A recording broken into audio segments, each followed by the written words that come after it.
সেই ফেরেশতা 24 ঘন্টা লিখছে, কোনো ফাঁকি নাই, কোনো ফাঁকি নাই, 1 সেকেন্ড আড়াল হবে না। ইয ইয়াতালাক্কাল মুতালাক্কিয়ানি আনিল ইয়ামিনি ওয়া আনিশ শিমালি কাঈদ। আল্লাহ বলেন প্রত্যেকের ডানে এবং বামে স্বতন্ত্র আলাদা ফেরেশতা কি আছে, মোতায়েন করা আছে। মা ইয়ালফিজু মিন কাউলিন ইল্লা লাদাইহি রাকিবুন আতীদ। আল্লাহ বলে তোমাদের জবান দিয়ে যা বের হয় আমার তৎপর চৌকস সজাগ ফেরেশতা তৎক্ষণাৎ লিখে ফেলে, 1 সেকেন্ডও দেরি করেন। লাহু মুআক্কিবাতুম মিন বাইনি ইয়াদাইহি ওয়া মিন খালফিহি ইয়াহফাজুনাহু মিন আমরিল্লাহ। আল্লাহ বলেন বান্দা তোমার সামনে পিছনে চতুর্দিকে তোমারে পাহারাদারি করে এমন ফেরেশতা আমার লাগানো আছে, নিয়োগ দেওয়া আছে। ইয়াহফাজুনাহু মিন আমরিল্লাহ, আল্লাহর যে কোনো আদেশ হুকুম তারা হেফাজত করে, তোমার ব্যাপারে সংরক্ষণ করে। অর্থাৎ আমাদের প্রত্যেকের সাথে শুধু ডানে বামে 2 জন ফেরেশতা এটা না, আরো ফেরেশতা আছে। ডানে বামে 2 জন ফেরেশতা তো লিখার আলাদা, আবার আমাদের এই জবানের কথা লিপিবদ্ধ করার জন্য আরেকজন ফেরেশতা আলাদা, উনি শুধু আমাদের কথাগুলো লিখে, আবার আমাদের চারদিকে আমাদেরকে হেফাজত করে, সংরক্ষণ করে। হ্যাঁ, এরকম আবার ফেরেশতা আছে। আমরা যে ঘুমাই আমাদের নাক তো খোলা থাকে, এই নাক দিয়ে যদি অহরহ ফুক ঢোকে। আমরা যে ঘুমাই আমাদের এই কান তো কি থাকে, খোলা থাকে, এই কান দিয়ে যদি বিষাক্ত কোনো পোকা ঢোকে বাঁচবেন কেমন? আপনি কান তারে লাগাইয়া কেমনি শুইবেন? নাক বন্ধ করে শুইবেন কিভাবে? আপনি নিঃশ্বাস আসা যাওয়া করবেন। তো আল্লাহর পক্ষ থেকে ফেরেশতা ইয়াহফাজুনাহু হেফাজত করে। আল্লাহ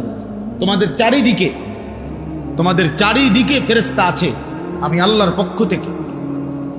ওরা তোমাকে আমার আল্লাহর আদেশ যার ব্যাপারে যেটা সেটা দায়িত্ব পালন করে। বুঝছেন না কথা? আল্লাহ যখন বলে দেয় তার নাক তার চোখের দিকে খেয়াল রাখো, তার কানের দিকে খেয়াল রাখো, ঘুমন্ত এই অবস্থায় আমার বান্দার চোখে নাকে কানে যেন কিছু না ঢোকে, এই ফেরেশতা খেয়াল রাখে। এই ফেরেশতা পাহারাদারি করে। আমাদের প্রত্যেকের অন্তরে দিলের মধ্যে একজন ফেরেশতা থাকে, সেই ফেরেশতা লিম্মাতুল মালাক। এই ফেরেশতা আমাদেরকে নেক কাজের প্রেরণা দেয়, নেক কাজের প্রতি উৎসাহিত করে। এটা আলাদা ফেরেশতা, এরকম আলাদা ভাবে, নাহলে আল্লাহ তাআলার কোটি কোটি ফেরেশতা কি কাম করে? বইয়ে বইয়ে কি চিরা খায়? তাইলে আল্লাহ তাআলার এই বিশাল মাখলুকাতে কোটি কোটি কাজ আছে যেটা রব্বে করিম ফেরেশতাদের মাধ্যমে করিয়ে থাকেন। এই জন্য বললাম, তাহলে ফেরেশতার এই নিখুঁত লেখা আপনি আমি অস্বীকার করব কিভাবে? কোনো সুযোগ নাই। এজন্য নিজেকে নিজে প্রমাণ করেন, নিজের জিন্দেগি নিজে দেখেন, আল্লাহর কোরআন পড়েন। আল্লাহ শুরুতেই বলে দিছে বান্দা মানুষ 3 প্রকার হবে, হয় মুমিন, নয় কাফের, নয় মুনাফিক। এর মধ্যে 20টা আয়াত ব্যবহার করছেন এই 3 আইটেম বুঝাবার জন্য। আবার এই 3 আইটেম বুঝাবার জন্য আলাদা আলাদা 3টা সূরাও নাজিল করছে। কোরআন শরীফে 3টা সূরা আছে, একটার নাম সূরা মুমিনুন, একটার নাম সূরা কাফিরুন। এটা অনেকেই পারেন, ছোট সূরাটা, কুল ইয়া আইয়ুহাল কাফিরুন লা আ'বুদু মা তা'বুদুন, এই সূরা। আরেকটা আছে সূরা মুনাফিকুন। তাহলে মুমিনদের নামে আলাদা সূরা আছে, কাফেরদের নামে আলাদা সূরা আছে, মুনাফিকের নামে আলাদা সূরা আছে। আবার কোরআন শরীফে আর প্রত্যেক সূরার মধ্যেই আল্লাহ তাআলা বিভিন্ন সূরায় মুমিন, কাফের, মুনাফিকের বহু বৈশিষ্ট্য, বহু পরিচয়, বহু শাস্তি, বহু নেয়ামত, পুরস্কার এগুলো উল্লেখ করছে।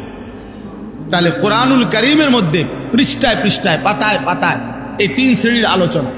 কোথাও শুনবেন মুমিনের আলোচনা, কোথাও কাফেরের আলোচনা, কোথাও মুনাফিকের আলোচনা, এই 3 শ্রেণীর আলোচনা। অতএব মানুষের এই 3 আইটেমের মধ্যে এই 20টা আয়াত শুরুতে আল্লাহ বলে নিছেন।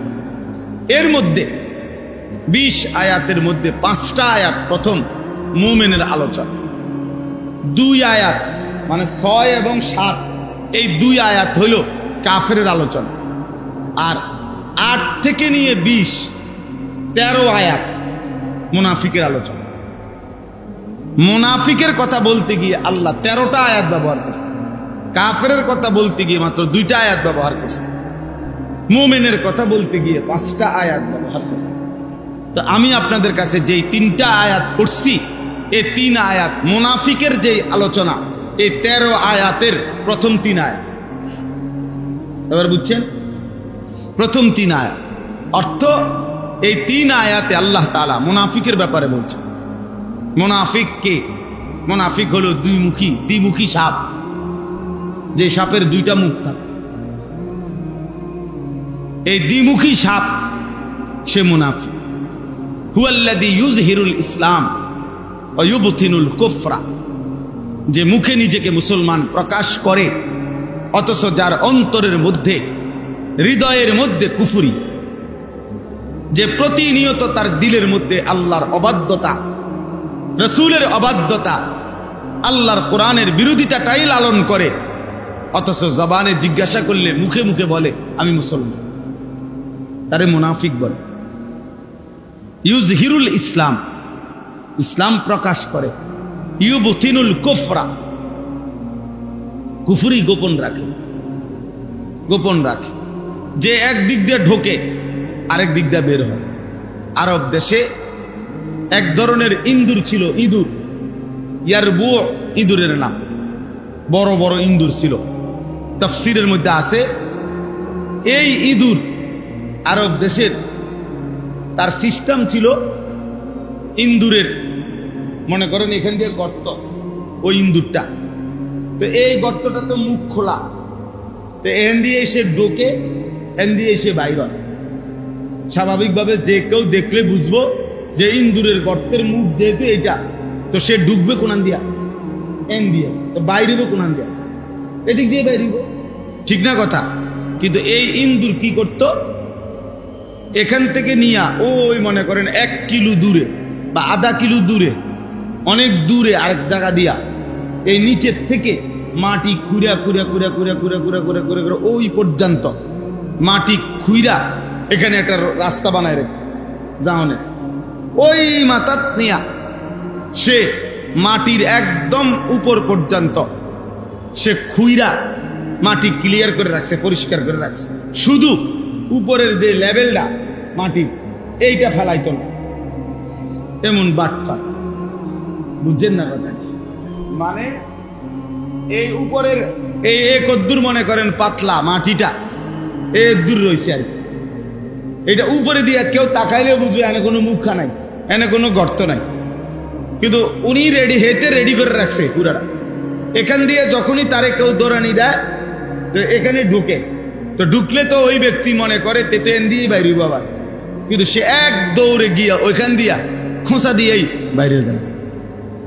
তো তখন আরবের মানুষ এরকম যখন কোনো ইঁদুরকে এদিক দিয়ে ঢুকা যখন দেখতো যে ওই দিক দিয়ে বের হয়ে গেছে, তখন এই আরবের মানুষ কথা বলতো না ফাকাল ইয়ারবু, হায় হায় ইন্দুর মুনাফিকি করলি,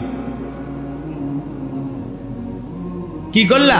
মুনাফিকি করলা, তুমি বুঝাইলা তুমি হেন্দিয়া অন্দিকে লাগা হেন্দিয়া। এই মুনাফিক হইল দ্বিমুখী, কথা বুঝছেন?